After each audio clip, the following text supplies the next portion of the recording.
नमस्कार।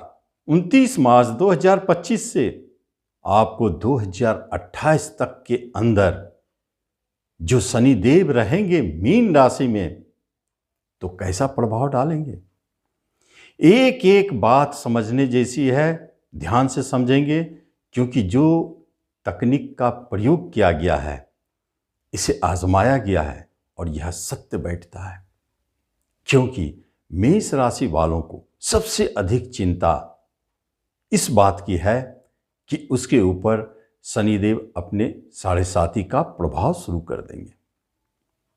तो सिर्फ 2.5 साल की बात हो रही है जो 2028 तक यह दिखाई देगा। क्या सचमुच ये शनिदेव की 7.5 आपके लिए खतरनाक हो सकता है, या कुछ ऐसे योगा योग आपके कुंडली में बन गए हैं, या कुछ ऐसे गोचर में उनका प्रवेश होने के बाद कुछ दिखने लगा है जो आपको आयरन गेट की तरह रक्षा करने वाला बन जाएगा। क्यों कहा आयरन गेट की तरह? इसके पीछे एक लॉजिक है, ध्यान से समझेंगे। क्या लॉजिक है? जब भी कोई क्रूर ग्रह, अशुभ ग्रह, पापी ग्रह राशि बदलते हैं तो उसे देखा जाता है कि वो किस पाए से प्रवेश कर रहे हैं राशि में। अब इसे जानने का तरीका है कि आपका जो जन्म राशि है, जैसे आपका मेष राशि है, तो वहां से गिनने के बाद गोचर का चंद्रमा जिस राशि में बैठा हो उससे हम इसको काउंट करते हैं। तो आपके मीन राशि में शनि भी है और गोचर का चंद्रमा भी है, तो मेष से मीन 12वां राशि हुआ। और नियम कहता है कि यदि शनि देव 4, 8, 12वें राशि में प्रवेश करे, जो कि आप मेष वाले 12वें राशि में आपके शनिदेव प्रवेश किए हैं, और यदि आपका चंद्रमा भी गोचर वही करता हो 4, 8, 12 में, तो उसे कहते हैं वह लोहे की पद से प्रवेश किए हैं, लोहे के पाए से प्रवेश किए हैं। कहा जाता है इसे आयरन फुट। शनिदेव खुद, आप एक बात महसूस करेंगे, स्वर्ण पद, रजत पद, तांबे का पद, पाए, लोहे के पाए, ये 4 तरह के पाए में कोई भी ग्रह प्रवेश करते हैं। तो आपका चंद्रमा मेष में, जन्म का चंद्रमा, और गोचर का चंद्रमा मीन में, तो इसका मतलब 12वें राशि में चंद्रमा बैठा है। तो इसका अर्थ हुआ कि शनिदेव का प्रवेश लोहे के पाए से हुई। अब यहां रूल क्या कहता है कि जब भी क्रूर ग्रह, पापी ग्रह लोहे के पाए से प्रवेश करे तो वह अति शुभ फलदायी हो जाता है, सबसे अधिक शुभ फल देने वाला। अब सोचने वाली बात है, यदि आपके राशि से 12वें शनिदेव गोचर करे तो उसे शनि की 7.5 कहते हैं, जो आपके मस्तिष्क में प्रवेश करते हैं।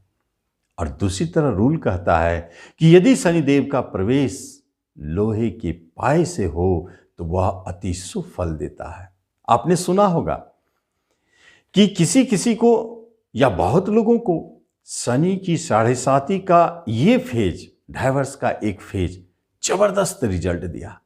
बड़े बड़े कार्यों को संपन्न कर दिए, मनोकामनाओं को पूर्ण कर दिए, जो काम नहीं बन रहा था उस काम को भी संपन्न कर दिए। कठिन से कठिन, असंभव से असंभव कार्यों को संपन्न करने की क्षमता 7.5 में है। लेकिन कैसा 7.5?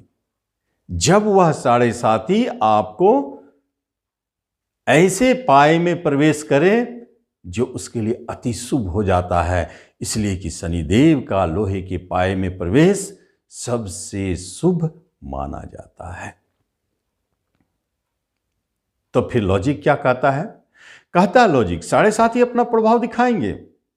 क्यों नहीं दिखाएंगे? जब वो आपके मस्तिष्क में प्रवेश कर रहे हैं तो निश्चित टेंशन बढ़ा देंगे, गुस्सा क्रोध बढ़ेगा, आप कुछ बदले नजर आएंगे। हो सकता है आपके काम रुकते हुए नजर आवे, बिगड़ जाए, आपके प्रियजन आपसे दूर चले जाए, बहुत सारे शारीरिक कष्ट हो, इंसिडेंट, कोई घटना चक्र जन्म ले ले, केस मुकदमा हो जाए, ट्रांसफर हो जाए, जॉब छूटे, कुछ भी। ये साढ़े साथी आपके पूर्व के कर्मदंडों का फल देता है। लेकिन जब उनका प्रवेश इतना सुंदर है तो इसका मतलब उनका मन नहीं है कि इस 2.5 वर्ष में आपको कोई सजा दे, कोई पनिशमेंट दे या कुछ करे। ठीक है, थोड़ा बहुत महसूस हो सकता है, लेकिन अंततः जीत किसकी होगी? जीत होगी किसी के शुभ आगमन का। आपने देखा होगा कि जब भी शुभ समय में कोई आगमन करता है तो उसकी यात्रा, उसका आगे का यात्राएं जो होती है वो बहुत ही शुभ होता है।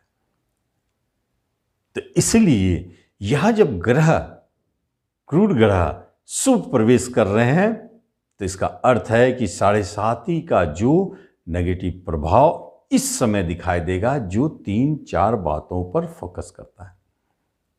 जैसे खर्चा बढ़ जाना, जैसे धन का हानि होना, धन फंसना, चोरी होना, जैसे शत्रु का बढ़ जाना, अचानक कोई कर्ज में दब जाना, कोई रोग का आक्रमण, एक्सीडेंट होना, जैसे पिता की तरफ से कष्ट, पिता को कष्ट हो, विदेश जाने की बात हो रही है तो उसमें प्रॉब्लम हो, या जो विदेश में रह रहे हैं उनको प्रॉब्लम दिखे। ये नियम कहता है साढ़े साथी का, यदि हम पाए को हटा दे, उनके आगमन को हटा दे, तो ये सारी की सारी बातें आपके जीवन में घटित होने लगेगी जो अभी हमने गिनाया है। दिख भी सकता है, कहीं कहीं ऐसा हो भी सकता है, लेकिन एक आयरन गेट की तरह रक्षा करने वाले शनिदेव ही बनेंगे। वो दिखाएंगे, वो फंसाएंगे, लेकिन अंत में आपको जिताएंगे। इसी 2.5 वर्ष के अंदर में हो सकता है कि आपके कर्मदंड बहुत तीव्र गति से आपको परेशान कर रहे हैं। वो होता है, कर्मदंड का फल तो अधूरा नहीं, वो आगे शिफ्ट करेगा, अगले चरण में शिफ्ट कर जाएगा। इस चरण में अगर वो अपना बुरा प्रभाव नहीं दिया तो, लेकिन गोचर तो बदल जाएगा। तो जब गोचर बदल जाता है तो धन वाली बात अधूरी रह गई, वहाँ तो नहीं वो बिगाड़ पाए। इसका मतलब है कि आपका धन सेफ है, या धन कहीं से आना तो आएगा, शत्रु आपको कुछ नहीं बिगाड़ेंगे, मुकदमे में जीतेंगे, ऋण से आप बच सकते हैं, या ऋण लेते हैं तो बहुत आसानी से चुका भी सकते हैं। कोई रिश्ते नाते कुटुंबों से आपको विवाद, झगड़े, अलगाव की स्थिति हो रही है तो हो सकता है कि तुरंत सुलह हो जाए। तो एक तरफ साढ़े साथी अपना प्रभाव दिखा रहे हैं और दूसरी तरफ आपके बचाव पक्ष जो आयरन गेट है वह आपके साथ साथ चल रहा है, आपको हर जगह बचाते हुए चल रहा है। ये एक चमत्कार है। फिर भी मेष वाले, ये जो थोड़ा बहुत उतार चढ़ाव दिखता है या कोई बड़ी इंसिडेंट घटित होने वाला है, तो बचने के लिए तो आपको शनि महाराज के शरण में जाना ही चाहिए। चाहे शनि महाराज के पाया शुभ हो, वो आपके लिए शुभ हो गोचर में, लेकिन आपको अब शनि महाराज के शरण में जाना चाहिए, उनकी पूजा अर्चना करना चाहिए। जिस विधान से भी शनि शांति करना चाहते करें, लेकिन जरूर करें। और देखेंगे इस 2.5 वर्षों में आपको शनिदेव क्या क्या देते हैं। अद्भुत, असंभव कार्यों को संभव करने की क्षमता है, कर सकते हैं। बड़े बड़े कार्यों को संपन्न कर सकते हैं, रुके अधूरे कार्यों को संपन्न कर सकते हैं। और साढ़े साथी इसी तरह जब लोग कहते हैं कि साढ़े साथी में बहुत लाभ हुई, तो यही वो समय होता है और ऐसे ही गोचर होते हैं जिसमें लाभ दिखते हैं। तो आप जरूर इसका लाभ लें। धन्यवाद।